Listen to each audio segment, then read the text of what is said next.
Oke, assalamualaikum warahmatullahi wabarakatuh. Alhamdulillahirrahmanirrahim. Di kesempatan yang baik ini, di sesi yang ketiga, saya menyampaikan tentang konsep bagaimana kita bisa mengakses energi positif.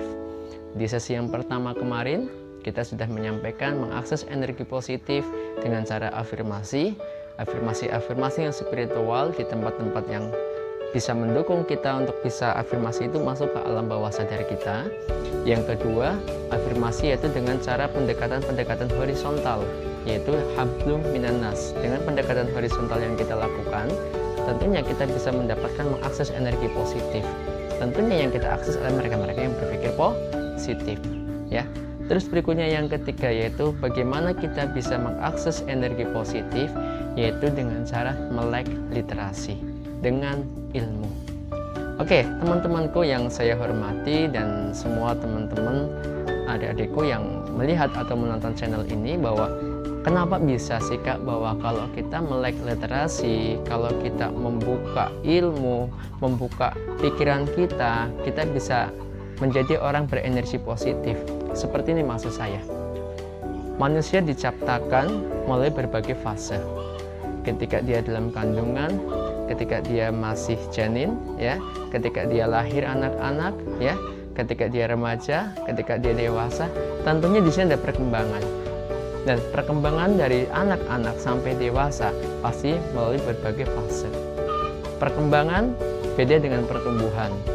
Kalau perkembangan itu adalah perkembangan kemajuan dari kedewasaan kita yang sifatnya tidak bisa diukur. Akal kita, hati kita itu berbicara tentang perkembangan. Tapi kalau berbicara tentang pertumbuhan, maka kita hanya pertumbuhan yang sifatnya fisik. Yang mungkin yang dulu tingginya hanya 130 cm menjadi 150 cm, naik lagi menjadi 170 cm, atau itu yang namanya pertumbuhan. Karena pertumbuhan itu bisa diukur, dan untuk meningkatkan pertumbuhan tentunya kaitannya dengan hal yang fisik, makanan. Tapi beda dengan perkembangan di sini. Karena perkembangan seseorang itu tidak bisa diukur. Dari mana orang itu bisa berkembang? Yang paling utama yaitu dengan cara dia melek literasi dan pengalaman hidup di sini. Tapi sekarang saya di sini, bagaimana saya menyampaikan konsep mengakses energi positif dari tahap yang namanya melek literasi, pemahaman literasi. Oke teman-temanku, dalam pemahaman literasi yang saya sampaikan di sini tidak hanya sebatas membaca buku, tidak hanya itu. Karena asumsi kita bahwa melek literasi berarti kita hanya membaca buku, tidak. Kenapa? Di media yang di zaman yang lebih canggih sekarang, melek literasi bisa dikatakan kita tidak hanya membaca buku yang sifatnya hard file, tapi kita juga bisa meningkatkan keimanan, meningkatkan keilmuan kita secara soft file dengan e-book di media sosial. Kita bisa di situ membaca buku, membaca artikel. Tapi tentunya lebih baik lagi kita juga ikut majelis ta'lim untuk upgrade atau meningkatkan, bisa mengakses energi positif dari apa yang disampaikan. Apakah bisa dengan menuntut ilmu, pikiran kita semakin positif? Apakah bisa dengan cara meningkatkan ilmu, kita akan semakin baik? Karena banyak juga yang di sana, mereka berilmu, mereka punya pendidikan yang tinggi, tapi mereka ketika terjun di lapangan, justru mereka, maaf dalam tanda kutip, mereka korupsi. Mereka menyalahgunakan ilmu untuk kepentingan tertentu. Mereka menyalahgunakan ilmu hanya sekedar untuk memuluskan apa tujuannya. Sebenarnya pada dasarnya hakikat ilmu adalah suci. Ini bukan salah ilmunya, tapi salah kita bagaimana kita bisa mengaksesnya. Ini salah kita bagaimana kita bisa mendapatkan dan mengambilnya. Karena sebenarnya secara sejarah sudah dicontohkan ketika Sunan Huggrons.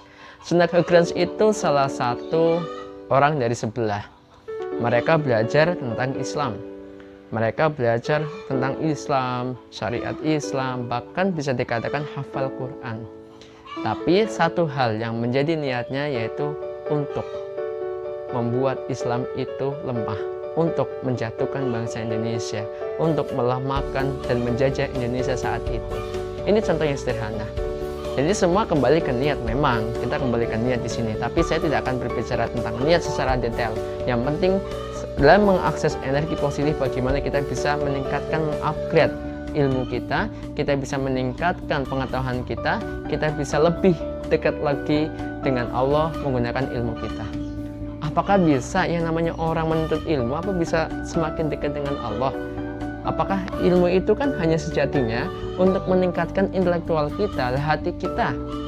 Hati kan kaitannya dengan akhlak, karakter. Kalau ilmu kaitannya dengan pemikiran, tujuan kita ke depan. Apakah di sini bisa meningkatkan energi positif? Seperti ini yang saya sampaikan. Al-Ghazali pernah mengatakan bahwa ilmu sebaik-baiknya ilmu adalah ilmu yang digunakan, ilmu yang bisa mendekatkan diri kita pada Allah. Tentunya kalau ada penyampaian seperti ini, ilmu yang paling tepat adalah ilmu yang bisa mengupgrade akal kedewasaan pikiran kita dan mengupgrade hati kita untuk semakin peka, semakin dekat pada Sang Pencipta. Karena dalam hadis ada konsep thalibul ilmi faridatun 'ala kulli muslimin wal muslimat.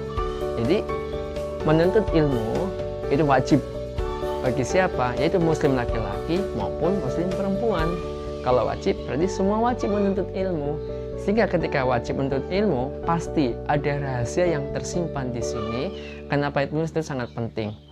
Kenapa ilmu itu dianjurkan oleh Allah supaya kita itu apa? Supaya kita itu lebih baik dalam kehidupan di muka bumi ini, supaya kita bisa mengelola alam semesta ini dengan baik. Tentunya kebaikan itu kan bagian dari energi positif yang kita dapatkan. Apakah sudah terbukti di lapangan para pendahulu kita ketika menuntut ilmu?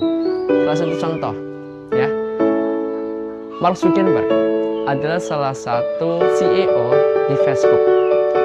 Beliau pernah menyampaikan dalam sebuah ajang seminar, menyampaikan seperti ini: percuma jutaan umat bukan pada saya, percuma jutaan orang bukan pada saya, padahal saya hanya bukan pada satu orang, saya hanya kagum pada satu orang. Tanpa orang tersebut, tentunya tanpa Allah memberikan ilmu pada orang tersebut, Facebook tidak ada, algoritma tidak ada, matematika tidak ada. Siapakah beliau? Beliau adalah Al-Khwarizmi. Al-Khwarizmi adalah tokoh kita, dia yang menciptakan, dia menemukan angka 0, ya, dia yang menemukan algoritma. Itu yang pertama. Terus berikutnya, selain ada Al-Khwarizmi, salah satu orang yang mencintai tentang astronomi, astronomer kita ada Al-Battani. Ada juga dia yang membuktikan pertama kali bumi itu bulat, ada Al-Idrisi. Ada lagi siapa yang menemukan atau yang menciptakan alat-alat kesehatan yang modern, sekarang lebih modern, ya, pengembangan dari alat-alat tersebut, yaitu di sini ada yang namanya Ibnu Sina, bapak kedokteran. Ada juga yang mensimulasikan, mendeskripsikan tentang sirkulasi darah, yaitu Ibnu Nafis, bukan William Harvey, bukan, tapi Ibnu Nafis, ya. Ada juga yang bisa dikatakan bapak backpacker kita yang melakukan perjalanan jauh berkeliling dunia sendirian, yang konon 30 tahun melewati Sumatera hingga di Sumatera, yaitu ada Ibnu Battuta. Ada juga Kaiser Zheng He, tokoh muslim yang dari Cina. Dia melakukan perjalanan jauh pakai kapal, membawa pasukannya, kurang lebih ada 300 kapal, yang dibawa ada 30.000 pasukan, sehingga disebut sebagai moving city. Perhatikan, 300 kapal, banyak sekali, berkeliling dunia menggunakan kapal. Siapa Kaiser Zheng He? Ini mereka melakukan hal ini untuk apa sih tujuannya? Mereka tujuannya bagaimana mereka untuk mendapatkan ilmu, mengupgrade sesuatu yang tadinya tidak tahu menjadi tahu, mengupgrade pengetahuan, mengupgrade bagaimana hati kita semakin bersyukur pada Allah dengan cara tafakur dan tadabbur. Tafakur itu pendekatan kita pada Allah dengan cara akal pikiran kita. Kalau tadabbur, kita pendekatan diri pada Allah, mengagumi ciptanya Allah melalui hati kita. Ini contoh bagaimana kalau kita melek literasi. Saya meyakini hamba Allah ketika melek literasi, pasti dia akan lebih bisa untuk jadi orang yang lebih paham mana yang baik, mana yang kurang baik, mana yang benar, mana yang salah. Teman-temanku semua yang saya hormati dan semua pemirsa yang menonton channel saya, hal ini sangat sederhana sebenarnya.